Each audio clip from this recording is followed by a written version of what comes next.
மக்கள் அனைவருக்கும் வணக்கம். நம்ம இன்னைக்கு இந்த வீடியோவில் எதை பற்றி பேச போகிறோம் அப்படின்னு பார்த்தீங்கன்னா, வரப்போகிற எலெக்ஷனை பற்றி தான் இப்போ பேச போகிறோம். ஏப்ரல் 23ஆம் தேதி எலெக்ஷன் அப்படின்னு சொல்லிட்டு அதிகாரப்பூர்வமாக சொல்லிட்டாங்க. ஏப்ரல் 23ஆம் தேதி எலெக்ஷன் வச்சு மே 4ஆம் தேதி ஓட்டு என்றது, அதாவது மே 4ஆம் தேதி தான் நம்ம நாட்டுடைய அடுத்த 5 வருஷத்துக்கான முதலமைச்சர் யார் அப்படின்றது தெரியும் அப்படின்ற மாதிரி நம்ம எதிர்பார்ப்போம். யாருன்னு தெரில, எதிர்பார்ப்போம். அதனால சூடு பிடிக்கும் அரசியல் களம்.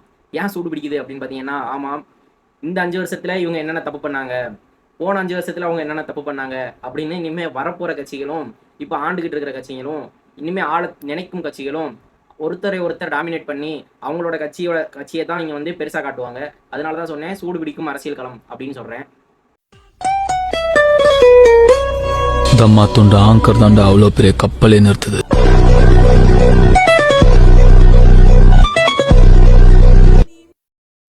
வேட்புமனு தாக்குதல் பண்றதுக்கு மார்ச் 30ஆம் தேதியிலிருந்து ஏப்ரல் 6ஆம் தேதி வரை டைம் கொடுத்துருக்காங்க. அதில் வந்து அந்தந்த கட்சிக்காரங்க போய் அவங்களுடைய பொசிஷனில் நான் இந்த தொகுதியில் நிற்கிறேன் அப்படின்ற மாதிரி இருந்து வேட்புமனு தாக்குதல் பண்ணிக்கலாம்.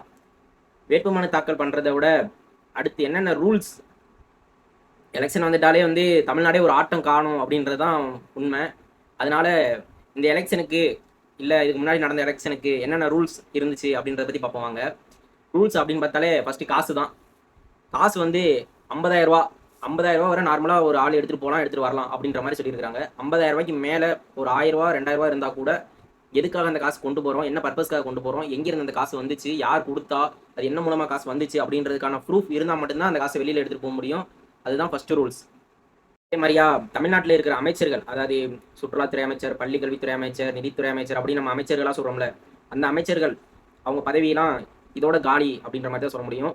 ஏன்னா இன்னைக்கு வந்து தேர்தல் தேதி அறிவிச்சிட்டாங்க அப்படின்னா வந்து அவங்கெல்லாம் டம்மி ஆக்கப்படுவாங்க. அவங்களுக்கு அந்த அமைச்சர் பதவியிலிருந்து அவங்களை தூக்கிடுவாங்க.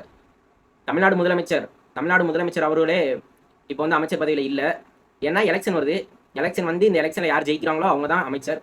அதுவரை அமைச்சர்னு நம்ம யாரையும் கூப்பிடக்கூடாது. அதே மாதிரி அந்த அமைச்சர்கள்லேருந்து கவர்மெண்ட் ஸ்டாஃப் எல்லாருமே வந்து கவர்மெண்ட்டோடைய வாகனங்களை வந்து பயன்படுத்தக்கூடாது.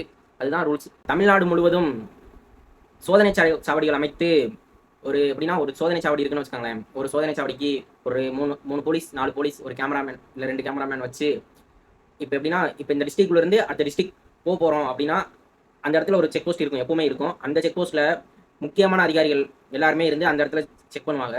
அந்த டிஸ்ட்ரிக்டுக்குள்ளேயே இருக்கும்ல ஒரு இடத்துல சோதனை சாவடிகள், பேடி கார்டு போட்டு போலீஸ் நிற்பாங்க தெரியுமா.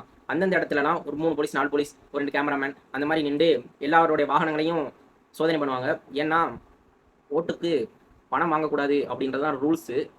அதனால் நீங்கள் எதுவும் பணத்தை கடத்திட்டு வந்துட்டீங்கன்னா அதனால தான் செக் பண்ணுறாங்க.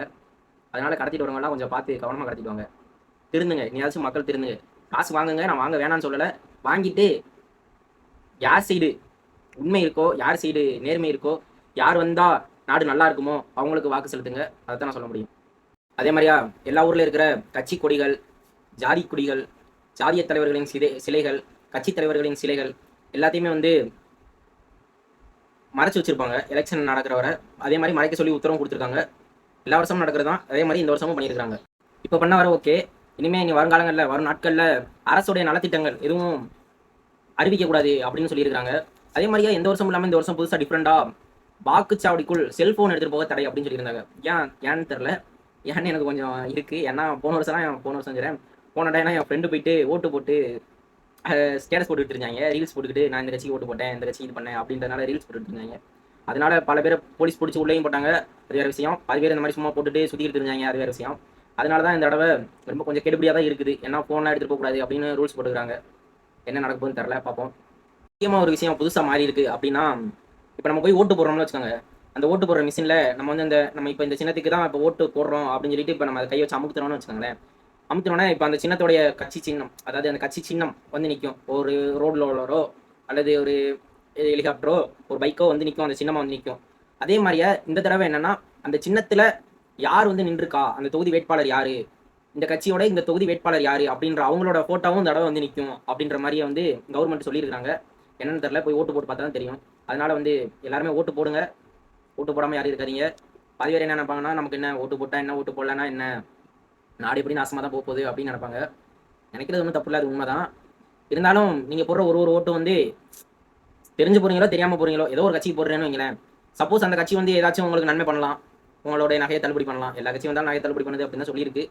அதெல்லாம் வேஸ்ட்டு தான். ஏதாவது ஒரு நகையை தள்ளுபடி பண்ணலாம்.